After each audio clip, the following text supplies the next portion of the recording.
Sí, pero miremos primero las continuidades, porque si bien antes el mundo era el del café y ahora puede ser el del petróleo y el carbón, fíjese que el signo económico es el mismo, porque siempre estábamos dependiendo de afuera, de lo que ocurría afuera. Bolsa de Nueva York en el café y entonces entrábamos en crisis. Luego, muy buena parte de ese modelo es el que está haciendo crisis, porque estamos siempre ligados y ahora a una economía extractivista con los riesgos además de medio ambiente, porque ese es el otro tema. Yo digo que tan pronto pasa esta discusión sobre el conflicto armado, que es una discusión que va a pasar. Ahora hay mucha bulla, pero eso va a pasar. La siguiente decisión grande en Colombia va a ser el tema de desarrollo económico versus ambiente. Entonces, esa continuidad es la que ha ido generando caídas y alzas, algunas con características de enfermedad holandesa, como pasó incluso antes de la última situación. En la época del 92-93, Cusiana y Cupiagua, ahí apareció también un fenómeno de enfermedad holandesa. Primero, ¿por qué? Yo no quiero ser, dijéramos, demasiado mordaz con los gobiernos, porque como las presiones sociales son tan grandes, pero nunca hemos podido hacer lo que hay que hacer, que es fondos de estabilización afuera, para mitigar el impacto de la apreciación. Y entonces uno aleja la enfermedad holandesa, dijéramos, es lo que han hecho en el norte de Europa. Noruega tiene reservas para atender su población en materia social durante 1000 años, así no produjera nada. Lo que quiero decir no es que eso sea posible aquí, lo que quiero decir es que también ahora que acaba de pasar una bonanza petrolera, creció la economía, sin embargo hubo un exceso de gasto y además el crecimiento no fue incluyente. A mí me parece que esa es la otra enfermedad que quizás debía haber empezado por ahí. Es que el primer problema es la inequidad.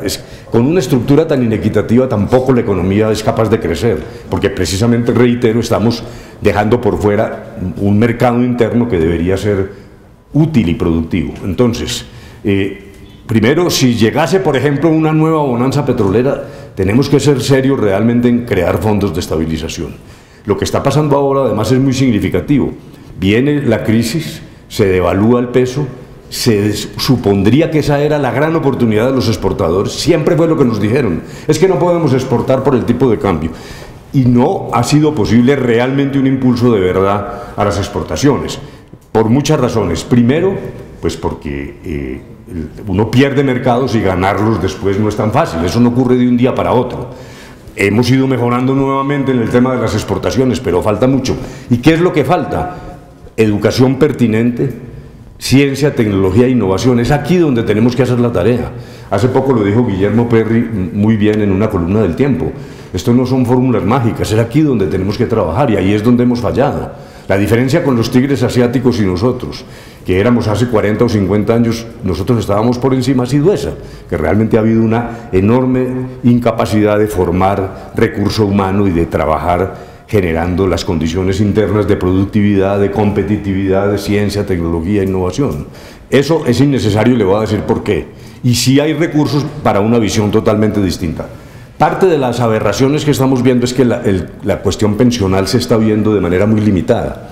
Estamos mirando solo el 1.900.000 jubilados, que es una porción pequeña de la población, que se gasta 38 billones, y realmente eso es patológico, eso es insostenible. Pero no estamos viendo la cara oculta de la luna, son los viejos que no alcanzan su cotización o que no han cotizado y que quedan en manos de la miseria y de la indignidad. Pero venga, doctor de la Calle, precisemos, la edad de pensión, no, ¿usted la tocará? Pero no, concreto, o sea, ¿las mujeres siguen jubilándose? No. ¿A qué edad? Repito, voy a poner como límite la edad masculina. La igualación sí puede ser necesaria, pero no voy a hacer un escalamiento de subir la edad de las pensiones para todos los jubilados. ¿Sí? Pero dígame la edad. No, la actual. Es decir, mantendrá las condiciones de jubilación actuales. Correcto. O sea, su reforma pensional, que seguramente la va a hacer, no va a tocar edad de jubilación. No va a tocar edad de jubilación. ¿Va a tocar aportes? Sí. Me parece que hay que hacer un pequeño... ¿Y eso no riñe con la OCDE? Pues, pero es que la situación aquí va por encima de la OCDE. Usted no puede dejar lo que está pasando ahora, que son una multiplicidad de viejos que ni siquiera han podido cotizar y que están sencillamente abandonados de todo. Pero es que déjeme, le termino, porque ahí está la plata. Plata sí hay para hacer esto de la manera que le voy a decir. Si usted mira esto más integralmente, va a encontrar una cosa que sí es categórica. los pobres están subsidiando a los ricos en el sistema pensional, o los subsidiamos los colombianos pagando impuestos, las pequeñas pensiones terminan tributando para las más altas. Siempre se ha tratado de tocar esto por el lado de decir, no, pues metámosle impuestos a las más altas pensiones. Como idea, yo sí creo que tiene un efecto razonable, pero yo creo que lo que hay que hacer es al revés, es que hay que volver a barajar. Y me parece que si uno establece un sistema, primero, con una prima media,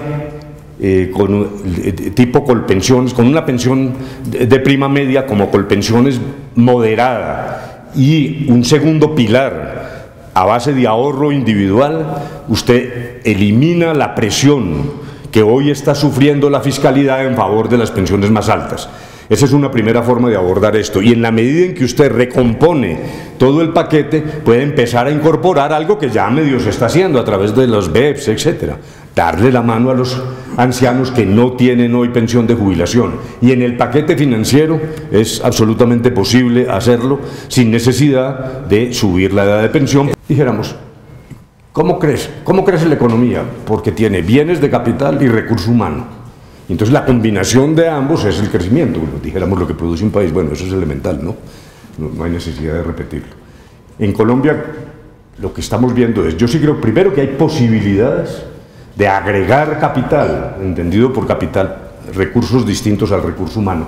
Y regreso a mi ejemplo, la recuperación del campo se está viendo y va a ser mucho más intensa. Si terminamos además con el ELN y afrontamos el problema de las BACRIM, el campo colombiano tiene una enorme potencialidad. Y ahí lo que surge es crecimiento, pero no necesariamente productividad. Productividad sí viene del lado de educación pertinente, ciencia, tecnología, no voy a repetir eso. Luego, me parece que para efectos del desarrollo, déjenme, les cuento una pequeña anécdota que tal vez visualiza mejor lo que estoy tratando de decir desde esta perspectiva del campo, porque claro, ya hablé de turismo, servicios, economía naranja, etcétera.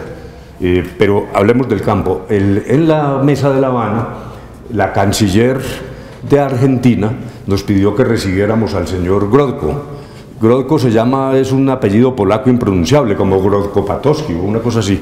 Al señor le dicen Grodko, es de origen polaco, pero es un argentino. El señor es el rey de la soya, rey mundial de la soya. Entonces llegó, y claro, las FARC muy entusiasmadas dijeron, no, este es el tipo, aquí vamos a reafirmar nuestra lucha contra el latifundio, este señor debe tener tierra, etc. El planteamiento de él me pareció muy interesante. Me dijo, ustedes tienen que distinguir dos problemas. El primer problema es, llamémoslo entre comillas, indemnizatorio. Ustedes, como clase dirigente, cometieron el error varias veces de impedir una reforma rural. Un error macroeconómico y social y político, y en parte allí es donde estamos sufriendo ahora las consecuencias. Luego, la reforma rural integral que proponen, con un énfasis en la economía campesina, para estabilizar el campo, darle acceso a la tierra a los campesinos y generar una condición social relativamente estable, es una necesidad, eso no se discute. El señor incluso nos decía, eso ya ni siquiera es ideológico, ¿a quién se le ocurre oponerse a eso? Pero esa es una mirada del problema. La otra, que es la que finalmente conciliamos en el acuerdo, yo insisto en eso, la otra es que, hecha esa tarea indemnizatoria, lo que sigue de la economía es una cosa completamente distinta.